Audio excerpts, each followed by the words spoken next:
Dear students, हम लोगों ने लास्ट लेक्चर में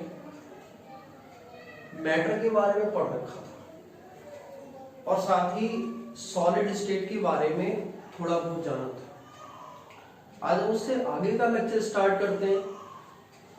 आज हम पढ़ेंगे characteristics of solid, types of solid और क्रिस्टल एंड क्रिस्टल सिस्टम के बारे में। हम लोगों ने जो भी पिछला कुछ पढ़ रखा है उसी के आधार पर हम लोग बहुत सी चीजें जानते हैं। यहाँ पर जो कैरेक्टरिस्टिक्स ऑफ सॉलिड और टाइप्स ऑफ सॉलिड है, इनका पीडीएफ फॉर्मेट मैं आपको सेंड कर दूंगा, इस लिंक के थ्रू आपको मिल जाएगा, क्योंकि ये पूरा का पूरा थ्योरेटिकल एस्पेक्ट मैं आपको समझा दे रहा हूँ। ऐसे कैरेक्टरिस्टिक सॉलिड में सॉलिड की बेसिकली क्या कैरेक्टरिस्टिक्स होती है सभी लोग जानते हैं। सॉलिड का मेल्टिंग पॉइंट शार्प होता है। सॉलिड में जो पार्टिकल्स होते हैं उनके बीच में इंटर पार्टिकल फोर्स बहुत स्ट्रॉन्ग होता है। और भी बहुत सी कैरेक्टरिस्टिक्स है सॉलिड की जो आप लोग बेहतर तरीके से जानते हैं। डेंसिटी हो गई, वॉल्यूम हो गई, शेप एंड साइज हो गया, सब कुछ वगैरह वगैरह। ये चीजें इजी है, आपको पता है पहले से। टाइप्स ऑफ सॉलिड थोड़ा सा नया है आपके लिए, लेकिन ये भी थ्योरेटिकल है, इसमें बहुत ज्यादा समझाने की जरूरत नहीं है, आपको पहले से ही पता है। फिर भी मैं आपको बता दे रहा हूं टाइप्स ऑफ सॉलिड में कौन कौन से टाइप्स हम लोग स्टडी करेंगे। यहां पर टाइप्स ऑफ सॉलिड है दो। एक तो आपका हो गया क्रिस्टलाइन, सेकंड है आपका एमोर्फस।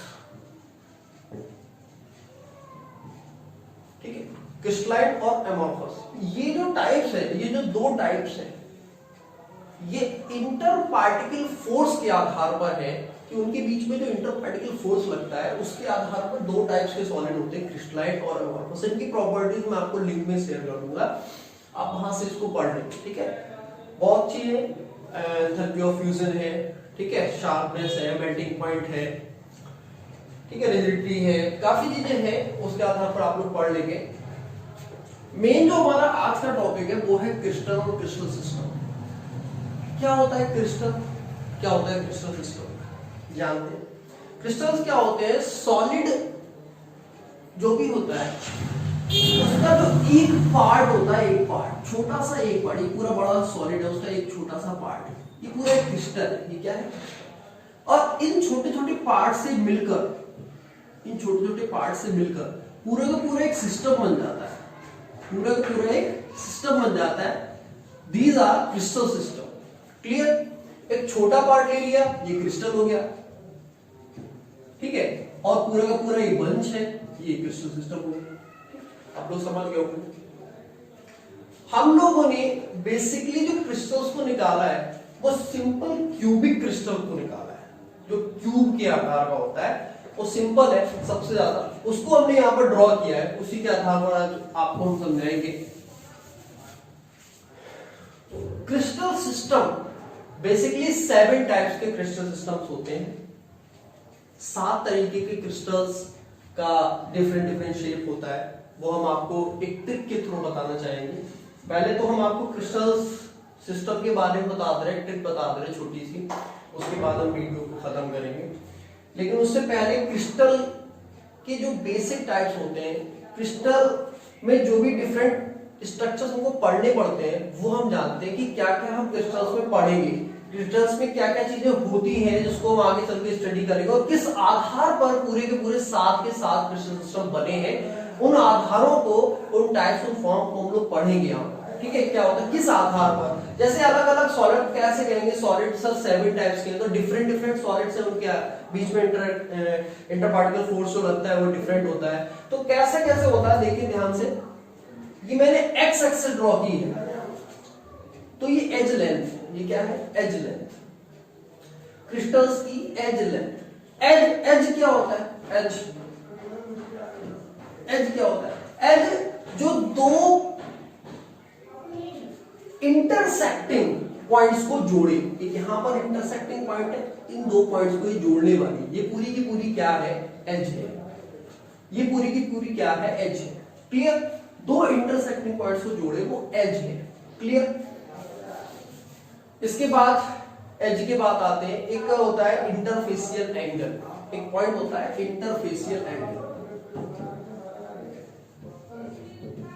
इंटरफेशियल एंगल, ये क्या होता है इंटरफेशियल एंगल? नाम से लग रहा है इंटरफेशियल, फेस के बीच में। फेस क्या है? ये सामने आपको दिख रही है, क्या है? फेस। जब आप ये चैप्टर पढ़ने बैठेंगे तो सबसे पहले आपके अंदर इमेजिनेशन होना चाहिए। आपके दिमाग में एक रूम का इमेजिनेशन होना चाहिए, और एक ऐसा रूम जिसकी चारों एजेस क्या हो? बराबर हो। वही आपका क्यूब होगा। क्यों? क्योंकि बेसिकली रूम तो क्यूबॉइड होता है। क्लियर?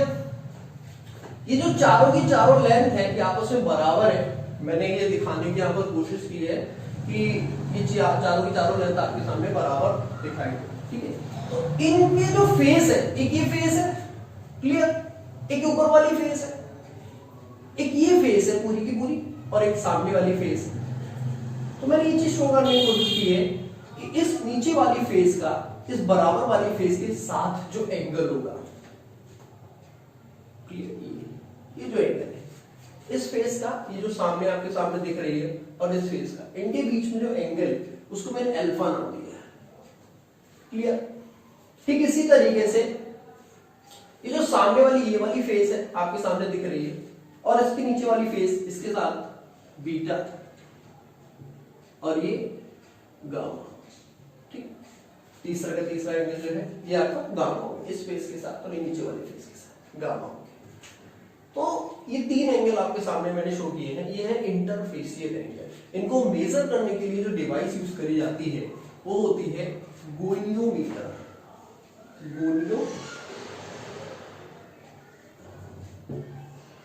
ठीक है, गोनियोमीटर, जो डिवाइस का नाम है वो क्या है? गोनियोमीटर। क्लियर? नेक्स्ट आपका आता है इंटरफेशियल एंगल के बाद अब हम क्रिस्टल्स के बारे में थोड़ा सा जानते हैं। ये जो एज लेंथ है इसको मैंने ए से रिप्रेजेंट किया है, जो एक्स एक्सिस पर है। जो वाई एक्सिस पर है उसको मैंने बी से रिप्रेजेंट किया है, एंड जो जेड एक्सिस पर है उसको मैंने सी से रिप्रेजेंट किया है। ठीक है? ये आपकी तीनों की तीनों फेसेस होते हैं। एक सिंपल क्यूब की अगर मैं बात करूं तो उसमें ए बराबर बी बराबर सी, A is equal to B is equal to C. In a simple cubic crystal system, the edge length of each face is equal to, clear? A equal to B equal to C. Different की बात करते हैं, 7 crystal system का नाम लिया था मैंने। तो एक छोटी सी ट्रिक है, उस ट्रिक को जानते हैं क्या होती है वो ट्रिक। एक्चुअली दो भाई हैं, एक के पास हेक्सागार और एक के पास टैक्सी है। ठीक है, इमेजिनेशन करना है। दो भाई हैं, एक के पास हेक्सागार है और एक के पास क्या है? टैक्सी है। हमारे कॉलेज के प्रिंसिपल, उनके पास भी हेक्सागार है, डजंट मैटर। तो बड़ा भाई छोटे भाई से क्या कहता है?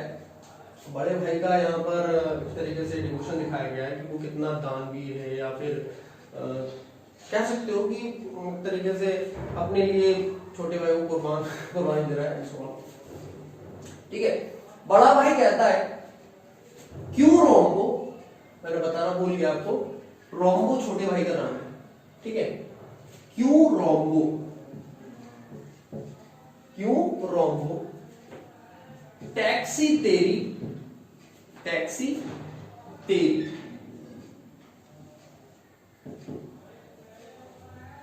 टैक्सी मेरी, सॉरी, क्यों रोम्बो टैक्सी मेरी और हेक्सा तेरी, हेक्सा तेरी। ये छोटी सी ट्रिक है। इस ट्रिक के आधार पर मैं आपको क्रिस्टल सिस्टम पढ़ाने की कोशिश कर रहा हूं। क्यों रोम्बो टैक्सी मेरी और हेक्सा तेरी। क्लियर? क्यों का मतलब क्या? अगर मैं इसको फॉर्मेट में लिखूं, एक फॉर्मेट में लिखना चाहता हूं,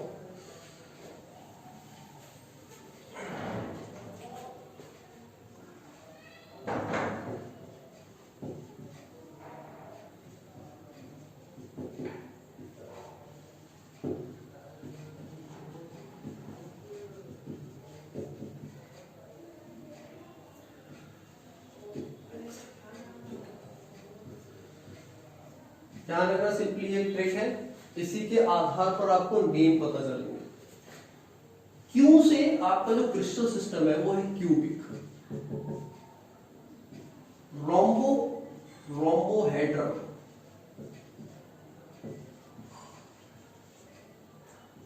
टैक्सी, नाम तो टैक्सी है कोई बात नहीं, लेकिन मैंने यहां पर टीई लिया है, ठीक है, टेट्राहेड्रल, मेरी से केवल एम लिया है, मोनोक्लिनिक, क्या लिया है, monoclinic, O R orthorhombic, orthorhombic, hexagonal,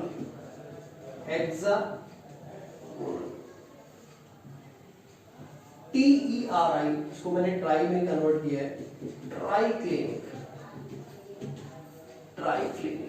आप कहेंगे सर इनका आधार, हम बिल्कुल ऐसे ही याद करना है, उसके पीछे रीजन क्या है, रीजन सिंपल सा है, CU और स्टार्टिंग के जो दो हैं आपके, उनमें एज लेंथ आपस में बराबर होती है, उनमें एज लेंथ आपस में सबमें क्या होती है, बराबर होती है। इसके बाद फिर और नीचे आते हैं तो TE में, टैक्सी में क्या होता है, टेट्राहेड्रल में क्या होता है, A बराबर A equal to B not equal to C, ठीक है, एज लेंथ के अकॉर्डिंग है। वो आपको नेक्स्ट चैप्टर में डिटेल, नेक्स्ट लेक्चर में आपको डिटेल में डिस्कस करके मैं आपको वीडियो प्रोवाइड कराऊंगा। क्लियर? आज के लिए आप लोगों ने जो चीज पढ़ा है वो क्या है, कैरेक्टरिस्टिक्स ऑफ सॉलिड पढ़ा है, बेसिकली सभी लोग जानते हैं, फिर भी मैं इसका PDF फॉर्मेट आपको दे दूंगा।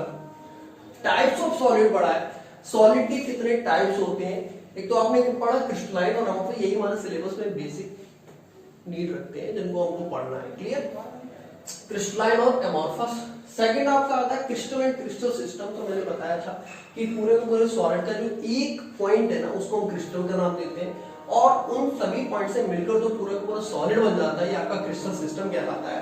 क्रिस्टल सिस्टम के बाद हम लोगों ने एक छोटा सा क्रिस्टल लिया और उस क्रिस्टल की बेसिक पॉइंट्स को हमने समझा कि हमें क्या क्या पढ़ना है पूरे के पूरे क्रिस्टल्स में, किन किन चीजों को समझना और किस आधार पर 7 क्रिस्टल सिस्टम होते हैं। तो क्या होता है, या तो एज लेंथ में डिफरेंस होगा, एंड सेकंड पॉइंट क्या है, इन एंगल्स में, क्योंकि आपको पता है एज लेंथ अलग होगी, एज बी शोन। एक मैंने आपके सामने हेक्सागोनल का रिप्रेजेंटेशन किया है, अब यहाँ पर ये एंगल अलग होगा, लेकिन अगर मैं क्यूब की बात करता हूं तो उसमें ये एंगल अलग है। क्लियर? तो इस तरीके से एंगल, इंटरफेसियल एंगल जो है वो क्या होगा, डिफरेंट होगा, जिसके आधार पर सॉलिड क्या होता है, बदल जाता है। क्लियर? मैंने एक छोटी सी ट्रिक प्रोवाइड करवाई, क्यू रोम्बो, टैक्सी मेरी और हेक्साडेन। क्लियर? ये ट्रिक्स बहुत फायदा करती है चीजों को सीक्वेंस से याद रखने के लिए, तो कुछ भी रख लो, लेकिन फिर भी ट्रिक्स के आधार पर अगर आप पढ़ोगे तो बहुत अच्छा होगा। क्लियर? नेक्स्ट लेक्चर हम आपको जल्दी प्रोवाइड कराएंगे। Thank you.